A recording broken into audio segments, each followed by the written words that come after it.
Estamos en una semana muy importante y significativa en el proceso para la liberación de Venezuela. El día de ayer vimos cómo el gobierno de los Estados Unidos impuso sanciones adicionales al régimen iraní y con ello al régimen venezolano por lo que ha sido su cooperación armamentística, operativa, logística y que en este caso concreto se traduce en la violación al embargo de armas de la ONU hacia Irán, lo cual además confirma nuevamente la relación estrecha que existe entre ambos regímenes y que han permitido, por ejemplo, la presencia de grupos terroristas como Hezbollah en nuestro territorio, además de este intercambio de armas y de esta relación que, entre otras cosas, socava la paz y la estabilidad de la región y que nuevamente hace que Estados Unidos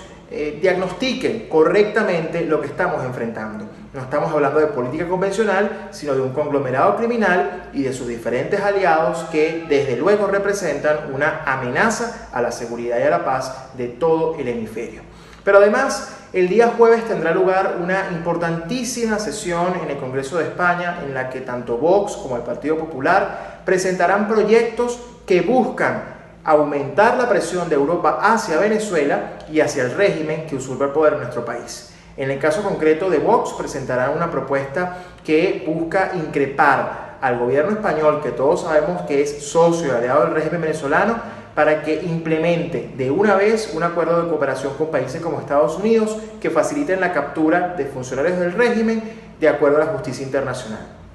Y en el caso del PP, del Partido Popular, presentarán un proyecto en el cual, además de reconocer la lucha de los venezolanos y de la oposición, también buscarán la implementación de una operación de paz y estabilización, una OPE, como le hemos llamado en Mente Venezuela, que no solamente permita la recuperación y el control del territorio, sino que también permita una misión de ayuda humanitaria, el ingreso de ayuda humanitaria y por supuesto la reconstrucción de la infraestructura básica y elemental que en un proceso de transición con la recuperación progresiva del país nos llevarán sin lugar a dudas a lo que tanto deseamos, que es un proceso electoral libre y transparente de verdad. Pero este caso de España es fundamental porque además viene a contrarrestar los esfuerzos de individuos europeos, concretamente de funcionarios diplomáticos de Europa como el señor Borrell, que insisten en la oportunidad de que existan condiciones técnicas como un cambio de fecha o una misión exploratoria que puedan avalar la posibilidad de un proceso electoral con el régimen en el poder. Todo el mundo sabe,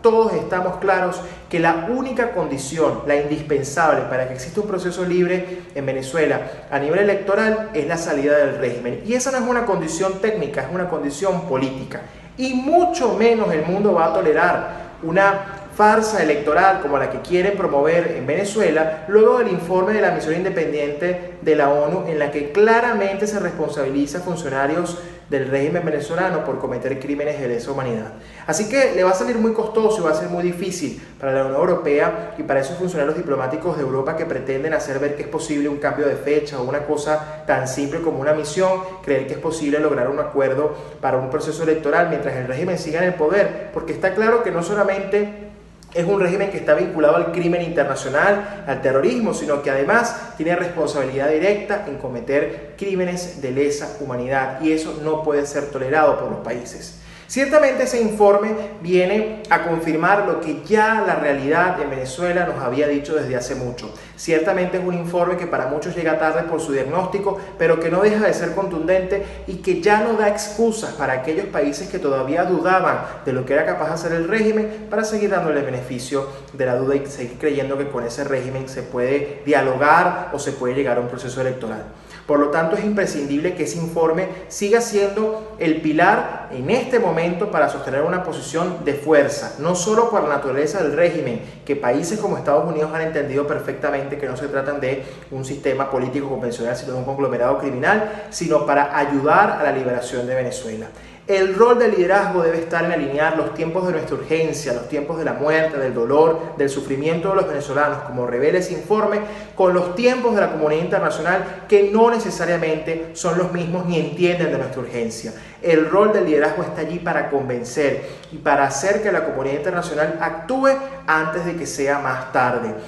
El costo de no actuar en Venezuela es altísimo y lo estamos viendo. El no haber prestado atención a tantas denuncias previas, el no haber entendido la naturaleza del régimen que enfrentamos nos ha llevado a una situación dramática y dolorosa en la cual nuestros vecinos deben asumir la responsabilidad, así como todo el hemisferio, de actuar cuanto antes. Y tienen cómo, Hay principios como el TIAR, a través de la Organización de los Estados Americanos, desde luego el principio de la responsabilidad de proteger, que ya no se vale la excusa de que depende del Consejo de Seguridad de la ONU, es un principio universal bajo el cual y bajo su doctrina se puede actuar y se puede conformar una coalición que actúe rápidamente en Venezuela, y sobre todo el compromiso de Europa, como estamos viendo con el PP y con Vox, así como con los aliados de Occidente, en Estados Unidos, nuestros vecinos, Brasil, Colombia, países como Israel, que han entendido que hasta no detener lo que significa la amenaza y la operación de un régimen criminal vinculado a lo peor del crimen internacional en el mundo, será muy difícil avanzar hacia un proceso de democracia en Venezuela.